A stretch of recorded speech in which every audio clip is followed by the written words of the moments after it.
كاينه شي حاجه ما مفهوماش، شي حاجه ما محطوطاش في بلاصتها.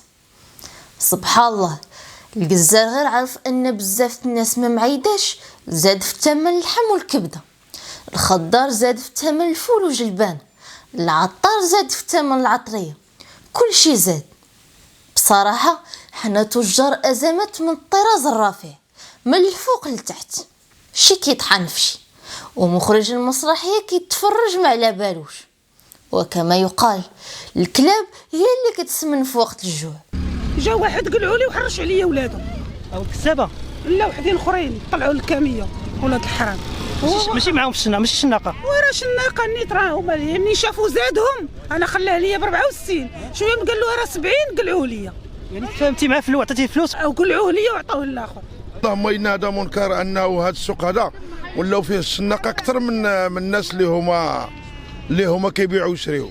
الناس ما بقى كيعرفوا دابا في هذا السوق لا هما الشناقه ولا هما اللي كيبيعوا المول الحولي.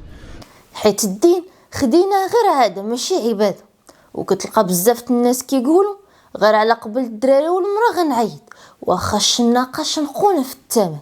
ايوا سي الفاهم، وكنتي ربيتي العائله ديالك على الدين والعقيده الصحيحه ما غتحش بالاحراج فاش تقول لهم راني ما شاريش الاضحيه. اذا خاصك تجدد النيه، لانك في الاصل كتذبح لله ماشي لوليدات والجيران. فينا هي اللهم منك واليك، فينا هي قل إن صلاتي ونسكي ومحياي ومماتي لله رب العالمين.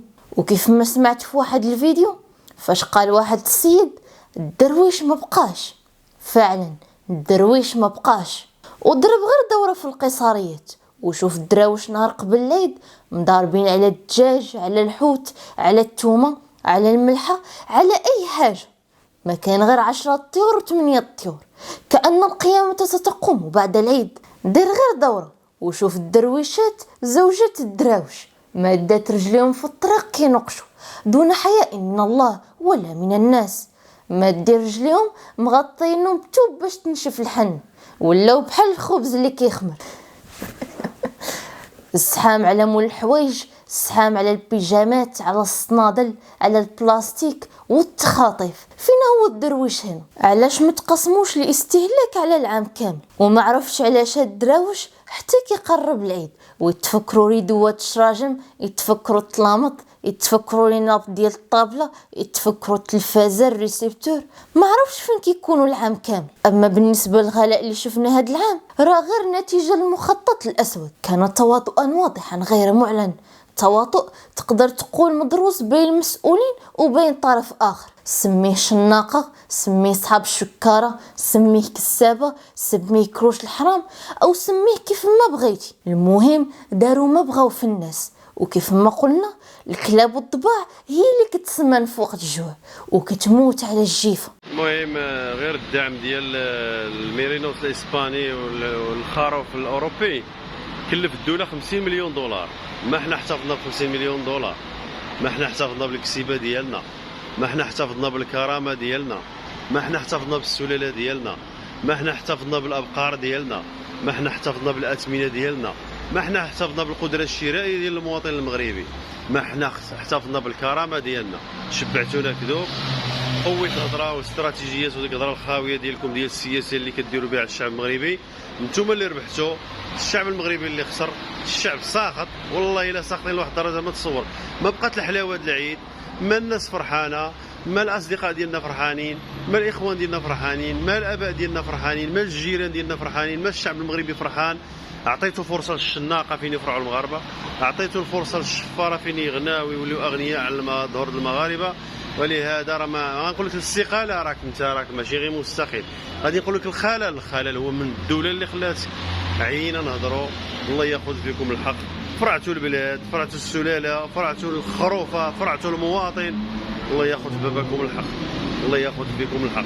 وغنذكرهم بحديث رسول الله صلى الله عليه وسلم اللي هو دعاء في الأصل: اللهم من ولي من أمر أمتي شيئا فرفق بهم فارفق به، ومن ولي من أمر أمتي شيئا فشق عليهم فاشقق عليه. هذا دعاء الرسول صلى الله عليه وسلم. فأبشر أيها المتاجر في قوت وشعائر الناس، انتظر عدل الله فيك واستجابة دعاء الرسول صلى الله عليه وسلم.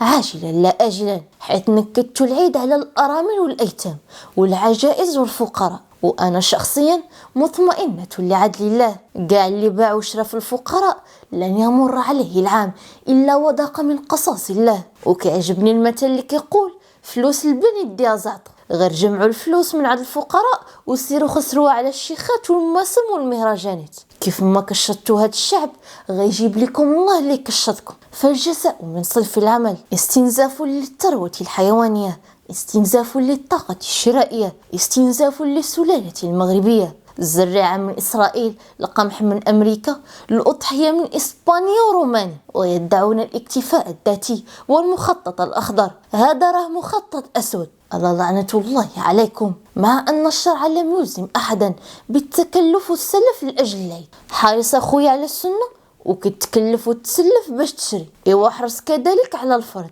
اللي هو فابور ما غتخلص عليه والو. صلي الصبح ديالك والصلوات الاخرى، بعد من الربا والرياء والحسد والنفاق. غطي وستر بناتك والزوجه ديالك، دير هاد الفروض اللي هي فابور وقلب من بعد على السنه. راه العيد ما فيهش غير الذبيحه، نعظم شعائر الله وما غنتخلوش عليها مهما كان، نكبر ونحمد الله ونصليو صلاة العيد في المصلى ونديروا اللي قدرنا عليه. وما تبقاش تخمم في الناس والجيران، كل شيء كتعلق من رجليها. ولن يغني عنك الناس وكلامهم شيئا امام الله، لانك كتذبح الله لا لغيره. ما تكلفش نفسك فوق من طاقته، يكفي ان تحظى بشرف النبي صلى الله عليه وسلم بان ينوب عليك. هذا عني وهذا عن امتي. المالكية يقولون لا تسن الأضحية للفقير، والفقير عند علماء المالكية هو الذي يملك قوت عامه، فإذا ضحى وأثر ذلك على قوت عامه لا تسن له ولا تشرع له الأضحية. اسمع شو غيقول المالكية: ولا يشرع له أن يستلف من أجل الأضحية. راه انتبه، المالكية راه العلماء القدام ما كانش يقولك سير تسلف من البنك الشعبي، أن يستلف القرض الحسن اللي ورد فيه حديث النبي صلى الله عليه وسلم. الآن نقولوا بأنه يجوز الاستلاف من أجل الأضحية، وأنا أقولها كذب صريح أن نجعل الأضحية من الضرورات.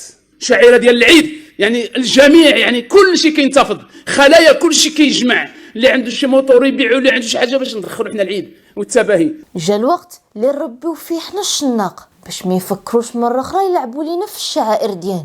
وانت اللي ذبحتي وكتلوم الناس اللي ما ذبحوش وكتستغرب اش من سنه عندك، وانت كتقول لمراتك الحولي ديالنا كبر من المش اللي شرا خويا والجار ديالي. اش من سنه عندك وانت كتصور الحولي وكتقول لولدك ديروا سطوري باش تفقس العديان. اش من سنه عندك وانت تضع الخروف بكامله في الثلاجه. فينا هو حق الفقراء الذي اوصت به السنه؟ ما كاين غير جمع في المكه ودخل الثلاجه. اش من سنه عندك وانت مكلف راسك وغتبقى تخبط في الكريدي العام كامل؟ الله طيب لا يقبل الا طيبه، الله لا يرضيه ضيق على راسك باش تعبده.